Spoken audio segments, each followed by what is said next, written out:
All right, how's it going? Welcome to Human Resources. This time we're going to play level 8, the Tripler Room. Oh, wait. Should we go in the order of the numbers? Let's go in the order of the numbers. We'll do the Zero Exterminator this time. Then we'll go over to Tripler Room. I'm not sure if the paths matter or if the numbers matter, but we'll go in the order of the numbers. Zero Exterminator, year 7. I'm assuming that this is going to have something to do with where do you see yourself in 5 years? Good question. Or 10 years? Uh, Better question. I have a note here from your other boss that says, from this point on, your performance will be evaluated with extra scrutiny. What a treat. Send all the things that are not zero to the outbox. You got a new command. It jumps only if the value you're holding is 0. Ah, we have a conditional statement finally. Otherwise, it continues to the next line.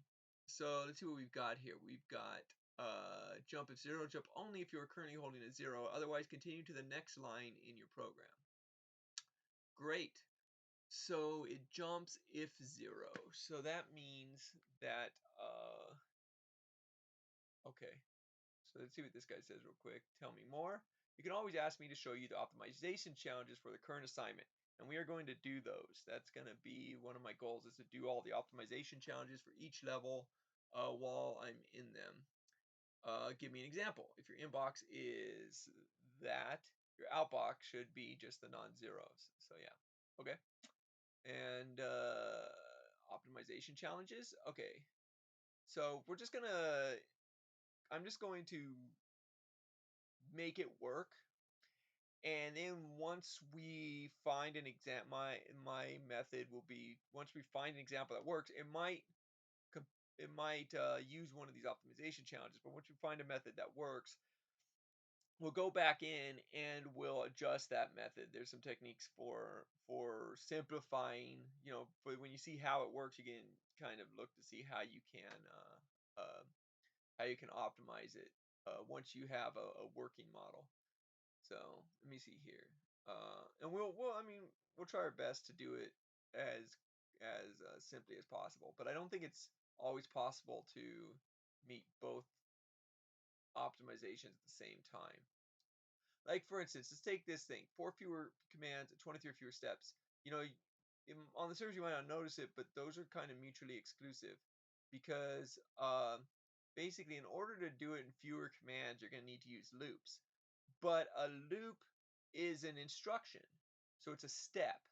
The loop condition, or the instruction in the loop, takes up space in the program.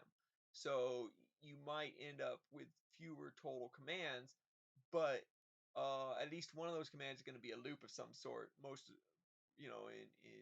absolutely in most cases, unless it's a very, very simple program. But if you have a complicated program and you're minimizing the number of commands, you're using loops. But then that's going to be more steps, because it's going to take the same amount of, there's a minimum amount of steps to go from point A to B, unless you're doing something with the data that is causing it to take longer than the fewest number of steps you can get will be the shortest number. This will be the shortest number of steps it can be. So if I go down to few, I'm increasing the steps. If I go down to less than 4 steps, if I go down to less than 4 commands, I'm having to increase the steps, because it's still taking 23 steps. When I make the program with 4 commands, it's still taking the 23 or 22 or 20, whatever the minimum number of steps I can get it down to is. This has to take more than that, because you have to include the loop commands in the steps. So you're automatically adding the steps. There's a way to make fewer steps without the loop commands, then the speed challenge would be lower. So if 23 is the absolute minimum number of steps, then this is going to take longer than 23 steps, because you have to add the loops onto the 23. It's fewer commands to do those steps, because you can reuse the commands at different points in the program by putting them inside of a loop. All right, so I don't know, like that that's something that like is kind of intuitive in my head, but I'm not sure if I explained it in a way that that made sense. But hopefully, somebody got something out of that. And feel free to. I've got a suggestion box over at my Twitch stream that is intended for people to put in like specific questions for me and clarifications and things like that. Kind of like a comment section, but more direct to me. And so I don't have to like scroll through like the through comments. Not that I have absolutely any comments right now, but maybe someday. So let's see here. So what we will do is we'll grab what we have from the inbox, and we have no idea what it is. Just ignore that we can see this over here. So what I'm going to do is I am going to now. Do I want to copy it, or do I want to just no? Let's. Okay, jump if 0. And we'll have it jump forward. Jump forward or jump back? Jump forward. Yeah, jump forward. If it's not 0, we're gonna take it to the outbox. It's gonna skip that if it's 0. Then what we're going to do is if it was 0,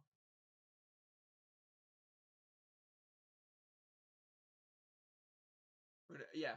And then if we go to the outbox, we're going to jump back to the beginning of the program. So I don't want whatever happens when we're holding a 0 to also happen after we go to the outbox with something that's not 0. So I'm trying to avoid being up here when I have a box that, even though the box I've been putting in the outbox, I won't be holding anything. I don't know what will happen if I have an instruction for whatever I'm going to do with the 0. So I think with 0, I can't like, so my only way to get rid of I wonder if I can just jump home.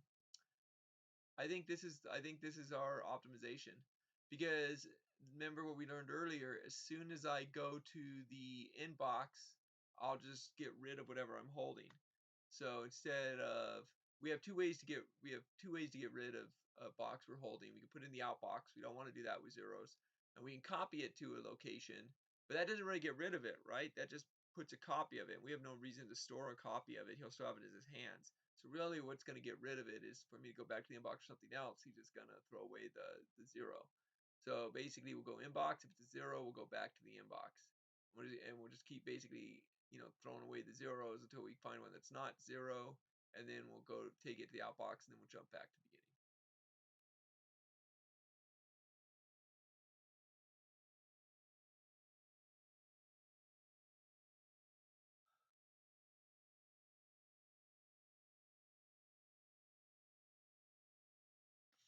B is not 0. That's good.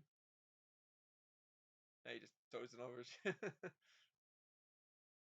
Alright, so we succeeded on the first run through with getting the minimum number. Alright, so there we go. That is the minimum number of commands. Oh, well, okay then. Huh. I might.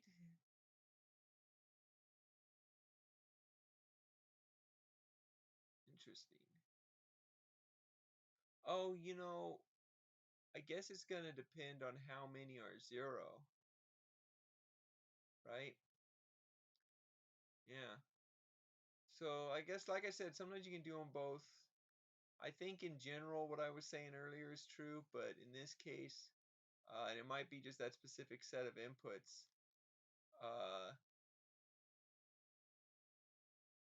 Yeah, the specific input. Well, do so that it didn't use less than the 23. So what would you have had to do to put it in 0? If I put the whole thing in a line without the loops, and maybe this one doesn't really work without loops because I would have to have the jumps in there still. And so like basically instead of jumping back to the inbox, both of these would jump to the same inbox.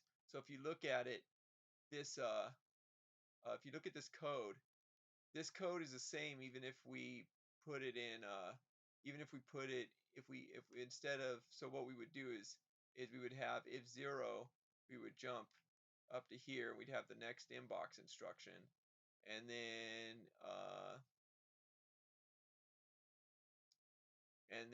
on the inbox we would have the same jump, but we would put it after.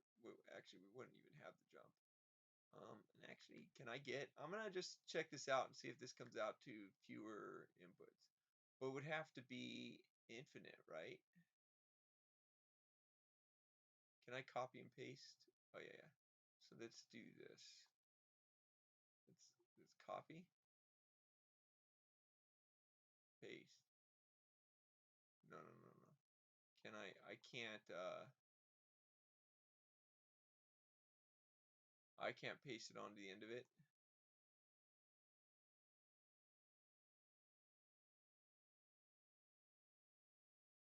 Everything in paste, you cannot undo this action. I thought I could maybe paste onto the end of it. I'm gonna mess around with this a little bit and just see, try to understand if it's possible to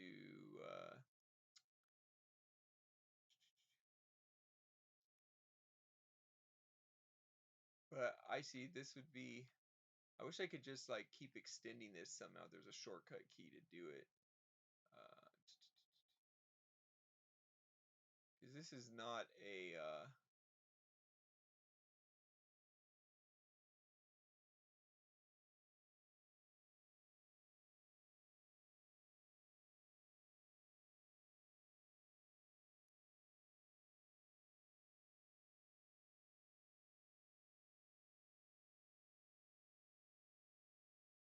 so 1, 2, 3, 4, 5, 6. So it's probably 8, right? Okay, so let's see. One. That's 1, 2, 3, 4. All right.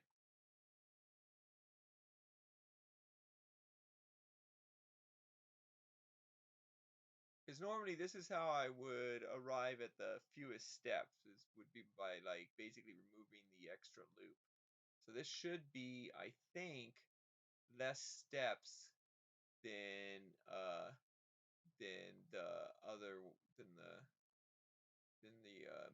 the minimum number of instructions solution was. But I just want to see. I want to test my theory. But again, it's only going to work.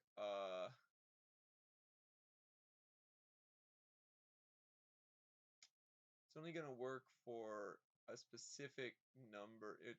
The other one will run infinitely as long as there's outputs as long as there's inputs arriving, and probably if there's not an input, uh,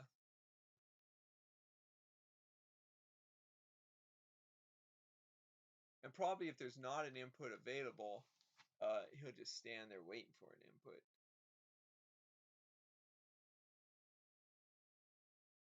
Let's see, I don't know if this will run to the end. I think I'm gonna need so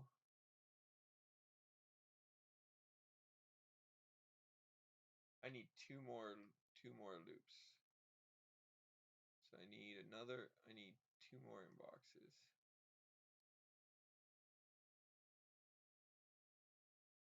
I need two more jump at zeros.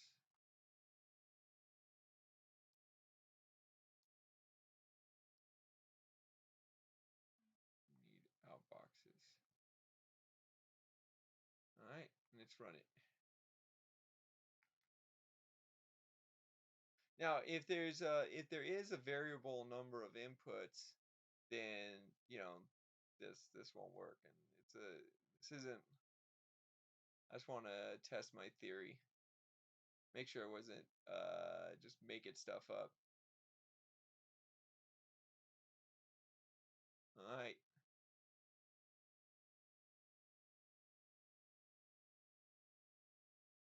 Yeah, I got it down to 19 steps. Okay, so yeah, so 19 steps is the bare minimum. 23, I guess, satisfies a challenge, and 23 is